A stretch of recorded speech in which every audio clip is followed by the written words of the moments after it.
Ya, sekarang saya lanjut hendak menjelaskan tentang imunisasi. Nah, jadi imunisasi itu merupakan suatu cara untuk meningkatkan kekebalan seseorang terhadap suatu antigen sehingga bila kelak ia terpajan pada antigen yang serupa, tidak terjadi suatu penyakit tertentu. Tujuannya untuk mencegah terjadinya penyakit tertentu pada seseorang dan menghilangkan penyakit tertentu pada sekelompok masyarakat atau populasi atau bahkan menghilangkan penyakit tertentu dari dunia seperti penyakit COVID yang sedang mempandemi sekarang. Kemudian macam kekebalan tubuh. Nah, jadi macam-macam kekebalan atau cara untuk menimbulkan kekebalan itu ada yang aktif, ada yang pasif. Nah, yang aktif itu terbuat oleh tubuh sendiri. Jadi itu biasanya akibat terpajan pada antigen, misalkan imunisasi aktif, terpajan secara alami, berlangsung lama, atau karena ada memori imunologi sebelumnya. Jadi misalnya sebelumnya pernah kena penyakit campak, jadi walaupun dia tidak pernah diimunisasi campak, tapi dia sudah membentuk imun sendiri gitu dari perlawanan penyakit campaknya itu sendiri. Nah, kalau yang pasif itu diperoleh dari luar tubuh, bukan dibuat dari individu itu sendiri, yaitu yang imunisasi-imunisasi tadi. Jadi bukan dari tubuhnya sendiri, tapi dibuat dari luar. Misalkan kekebalan janin yang diperoleh dari ibu atau imunisasi pasif. Tidak berlangsung secara lama, jadi hanya sebentar. Ya, namun tubuh sudah pernah membaca suatu virus atau bakteri yang masuk tadi sehingga sudah ada persiapan tubuh untuk membentuk imun melawan penyakit tersebut. Nah, respon imun itu ada yang primer, ada yang sekunder. Yang primer terjadi pada pajanan pertama kali dengan antigen, terbentuk antibodi imunoglobulin M. Dan yang sekunder terjadi setelah terpajan ulang dengan antigen yang sama, maka terbentuklah antibodi imunoglobulin G. Kemudian ini gambaran sintesis antibodi, jadi pembentukan antibodi kita. Jadi pertama kita ketemu dengan si antigen tadi, antibodi kita masih rendah. Kemudian pada saat yang kedua kalinya terpajan dengan antigen tersebut dari penyakit tersebut, antibodi kita yang tadinya sempat naik sedikit, kemudian menurun lagi sampai akhirnya kita kebal dan bisa membentuk antibodi secara maksimal. Keberhasilan imun dari program imunisasi biasanya dilihat dari status imun si penjamu atau kita penerima, faktor genetik penjamu dan kualitas dan kuantitas vaksin, cara pemberian, dosis pemberian vaksin, frekuensi pemberian, ajuvan yang digunakan, ajuvan itu jeda jarak pemberian, kemudian jenis vaksin, apakah vaksinnya hidup atau vaksin yang sudah dinonaktifkan. Imunisasi aktif yaitu pemberian antigen pada inang itu diri kita, manusia, untuk menginduksi pembentukan antibodi dan imunisasi seluler. Tujuannya adalah menginduksi perlindungan terhadap berbagai bahan infeksius. Nah, kemudian materi yang diinaktivasi atau mati atau bahan hidup yang dilemahkan itu lebih disukai karena kadar antibodi tinggi, dipertahankan dalam jangka lebih panjang, frekuensi pemberian lebih jaraknya lebih panjang, secara beriringan membentuk imunitas yang seluler. Imunisasi pasif adalah pemindahan imunitas pada inang menggunakan produk imunologis yang sudah terbentuk. Pokoknya kalau aktif itu dari tubuh sendiri, kalau pasif itu dapat imunisasi dari luar. Seperti itu gampangnya ya. Kemudian ini sasarannya individu yang tidak mampu membentuk antibodi dan biasanya digunakan untuk pencegahan suatu penyakit. Oke.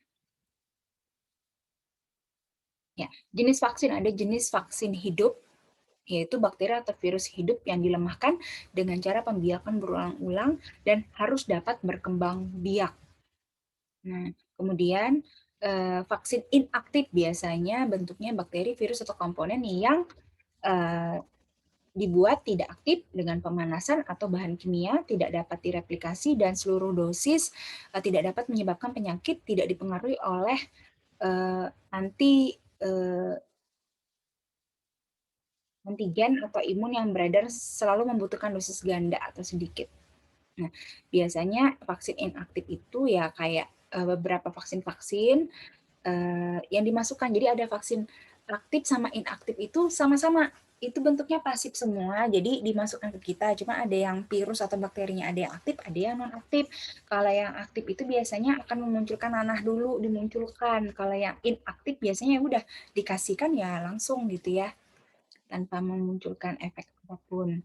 Kemudian langsung ke dalam tubuh. Nah, tata cara pemberiannya sebagai berikut, yaitu memberi tahu risiko vaksinasi, persiapan bila terjadi reaksi ikutan, baca dengan teliti informasi produk produk imunisasi, kemudian tinjau apakah ada kontraindikasi, periksa pasien dan berikan antipiretik kalau ada demam, kemudian periksa kondisi vaksin, warna kadaluarsa dan pemberian jadwalnya sudah pas tidak, pemberian vaksin dengan teknik yang benar atau tidak. Karena ada vaksin yang intramuskular, ada intrakutan, ada yang intrapena, lewat vena, ada yang lewat otot, ada yang lewat kutan, ada yang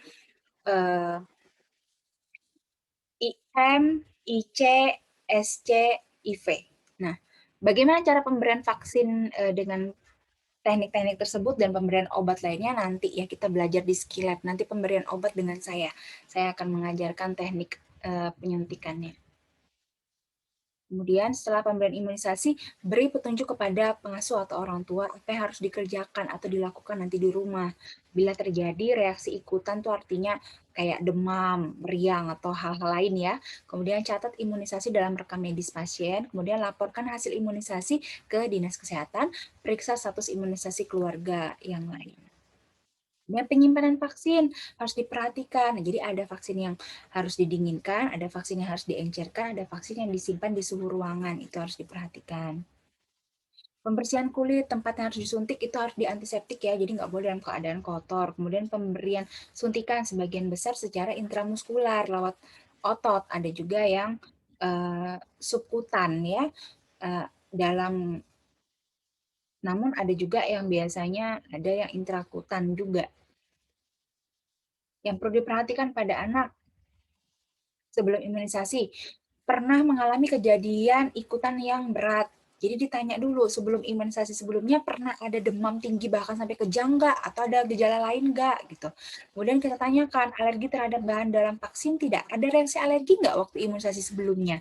Jadi pada saat imunisasi ini kita tahu nanti bakal ada reaksi alergi lagi atau tidak. Kemudian sedang ada terapi steroid nggak anak ini? Ada radioterapi nggak? Ada kemo nggak? Takutnya nanti imunisasinya bertentangan dengan pengobatan yang sedang dialami oleh pasien tersebut gitu. Apakah pasien yang menderita sakit yang menurunkan imun? Kalau imunnya lagi turun nih, kalau bisa jangan diimunisasi dulu ya. Kemudian tinggal serumah dengan orang lain yang imunitasnya turun atau dalam terapi yang menurunkan imun tidak. Kalau iya ya tunda dulu imunisasinya. Bulan lalu mendapat vaksin virus hidup tidak? Kalau dapat vaksin virus hidup ya mungkin ada pertimbangan untuk tidak memberikan vaksin virus hidup lagi, gitu ya. Kemudian pada 3 bulan lalu mendapatkan imunoglobulin atau transfusi darah tidak, gitu ya. Ini harus diperhatikan sebelum memberikan imunisasi. Pemberian paracetamol, takutnya nanti kalau anaknya demam ya, jadi harus diperhatikan. Kemudian reaksi ikutan, jadi di reaksi lokal tempat penyuntikan itu ada reaksi ada luka, ada nanah, kemerahan, gatal, nyeri, tidak. Itu harus dicatat. Ingatkan orang tua kalau ada reaksi tersebut harus kontrol ke layanan medis. Ini imunisasi BCG 2-6 minggu dapat timbul papula. Jadi semakin besar atau ada ulcerasi, ada luka selama 2-4 bulan. Sembuh perlahan dengan menimbulkan jaringan parut. Ini BCG-nya biasanya ada bulat-bulat bekas imunisasi kayak zaman dulu tuh ya. Kemudian bila ada ulkus keluar cairan, kompres dengan antiseptik. Jadi kalau ada kayak nanah itu disarankan untuk kompres antiseptik. Kemudian bila cairan tambah banyak atau berkoreng gitu semakin besar, maka harus dibawa ke dokter ya. Kalau hepatitis B biasanya jarang terjadi gejala bawaan. Biasanya demam yang agak tinggi juga jarang terjadi. Kemudian DPT biasanya ada demam tinggi, ada rewel juga untuk gejala ringan dan juga yang lokal seperti pada umumnya maksudnya yang lokal itu ada bekas suntikannya itu ya. DT juga ada bekas suntikannya. Polio oral sangat jarang terjadi reaksi bawaan ya, jadi jarang ada masalah setelah diberi vaksin polio. Yang campak dan MMR biasanya ada rasa tidak nyaman 5-12 hari setelah imunisasi, dapat timbul demam yang tidak tinggi atau erupsi kulit halus. 3 minggu pasca imunisasi dapat timbul pembengkakan di belakang telinga. Kalau terlalu parah tetap dianjurkan untuk bawa ke rumah sakit. Ini contoh reaksi-reaksi pada vaksinnya, nih reaksi pada pasien BCG. Nanti bisa dibaca sendiri dan kita bisa bahas di diskusi di Zoom ataupun di WhatsApp grup ya, kalau ada pertanyaan. Ini reaksi penyuntikan BCG, ini kontraindikasi pada BCG. Rekomendasi BCG, jadi yang harus diberikan dosis-dosisnya sebagai berikut, dan jangan diberikan pada pasien HIP ya, dan juga gizi buruk. Kemudian, jadi kalau anaknya ada HIP sama ada gizi buruk, sembuhkan dulu masalahnya. Kalau HIP mungkin nggak bisa ya, tapi kalau yang gizi buruk bisa ditingkatkan dulu nutrisinya, baru bisa divaksin. Kemudian untuk yang hepatitis B, biasanya ada imunisasi pasif. Jadi indikasinya kalau ada paparan darah yang mengandung HBsAg, jadi waktu dicek lab itu ada, atau ada paparan seksual dengan yang pengidap HBsAg gitu ya, atau ada paparan dari ibu, jadi ibunya hepatitis B, maka anaknya harus segera divaksin hepatitis B gitu. Tapi dengan syarat dia harus negatif dulu HBsAg-nya, baru bisa divaksin. Tapi berdekatan dengan orang-orang yang mengalami hepatitis B, maka harus segera divaksin. Ini dosisnya, kemudian ini imunisasi aktif hepatitis B-nya. Ini jenis-jenis vaksinnya, ya, jenis-jenis namanya. Penyuntikannya IM, intramuskular pada deltoid di sini, atau di deltoid paha. Deltoid paha, muskular paha, otot paha atau otot deltoid. Ini jadwal pemberian hepatitis B. Ya, nih saya percepat ya karena materinya banyak sekali untuk difteri dan pertusis dan tetanus. Ini untuk kadar-kadarnya, reaksi lokal dan reaksi umum yang mungkin terjadi. Kemudian vaksin virus polio oral yang diberikan secara oral. Oral itu mulut ya, artinya dimasukkan ke dalam mulut.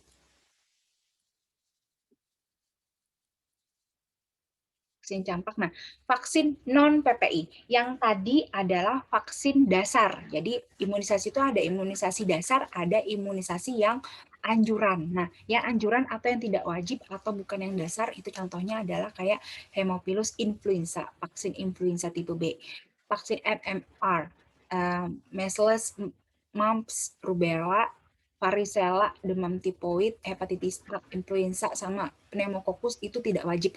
Tapi imunisasi MR, kalau dulu kan MMR, kalau yang sekarang itu dua aja, jadi measles sama rubella aja yang digabung, yang satunya dipisah nanti, itu sudah jadi wajib sekarang. Kalau dulu enggak, baru tahun 2020 atau 2019 ya wajib. Jadi di sekolah-sekolah TK dan juga SD sama pemerintah. Kalau dulu ini belum wajib. Ini hanya tambahan. Jadi kalau orang tuanya mau kasih vaksin ini ya harus bayar. Kalau vaksin yang dasar tadi itu gratis di puskesmas ya, karena wajib.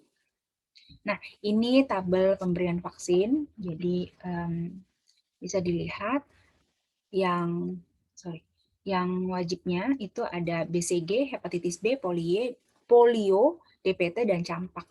Nah, ini usia lahir, ini usia 1 bulan sampai 18 bulan, ini usia tahun. Nah, ini ada yang warna-warna, ini jadwal kapan anak harus diimunisasi. Nah, di bagian bawah yang non-PPI, ini yang dianjurkan tapi tidak wajib. Jadi kalau mau ya harus bayar ya.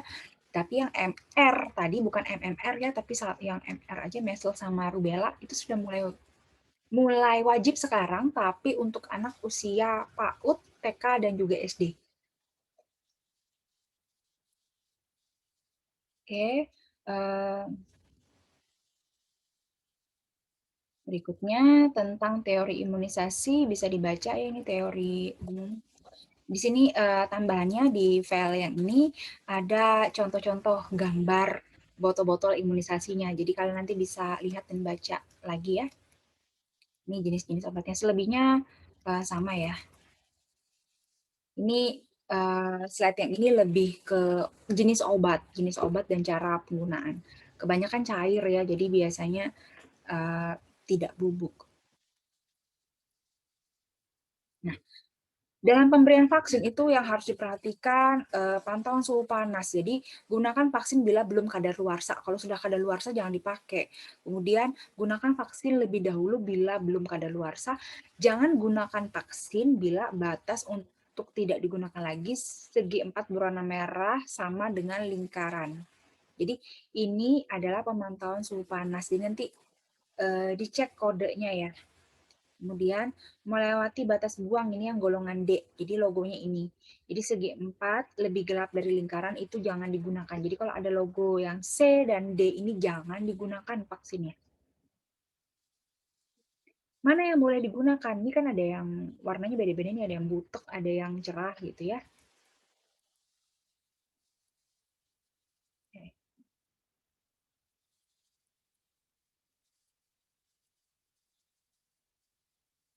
Nah, jadi yang boleh digunakan itu yang berwarna merupakan warna vaksin polio karena perubahan pH. Jadi pH yang boleh diberikan adalah pH 6,8 sampai 7,2. Lebih dari itu dan kurang dari itu, kalau ini sudah dicampur air ya, sudah dicampur air, kemudian sudah berubah warna, ini dicek pH, kan tadi vaksinnya bubuk ya.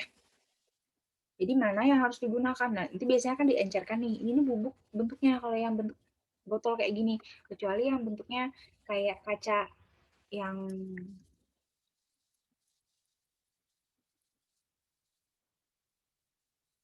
berapa ya? Nah, kecuali yang bentuknya, nah seperti ini, yang kaca kayak gini, itu dia pasti cair ya. Kalau yang bentuknya vial, yang tadi tuh ampul, ini vial. Nah, kalau yang vial biasanya memang bubuk dia. Ini bubuk dan kita harus encerkan lagi. Encerkannya biasanya pakai aquades. Nah, nanti dicek. Takutnya kan kita tanggal kadaluarsanya misalkan sudah hilang, nggak kebaca. Dicek pH-nya. Kalau pH-nya 6,8 sampai 7,2 berarti bisa digunakan. Oke, kemudian yang ketiga, slide ketiga juga bisa dibaca ya. Di sini saya menjelaskan tentang imunisasi dasar saja dan teknik cara pemberiannya bagaimana. Oke, ini pesan-pesan yang harus di. Nah, teknik cara penyuntikan kita akan belajar nanti di skillet ya. Nanti di skillet saya akan ngajarin. Ini yang untuk ini deltoid, ini yang buat IM. Jadi IM itu ada yang di deltoid, ada yang di anu ya paha atas ya. Ini yang IM. Kemudian ini cara-cara penyuntikan. Ini intrakutan. Kalau intrakutan itu dia um, harus muncul. Jadi karena dia itu bagian kulit di bawah kulit, jadi harus muncul dia. Biasanya menghasilkan gelembung. Ini intramuskular, biotot. Ini sukutan. Kalau sukutan itu 45 derajat, jadi antara otot dengan kulit ya. Oke.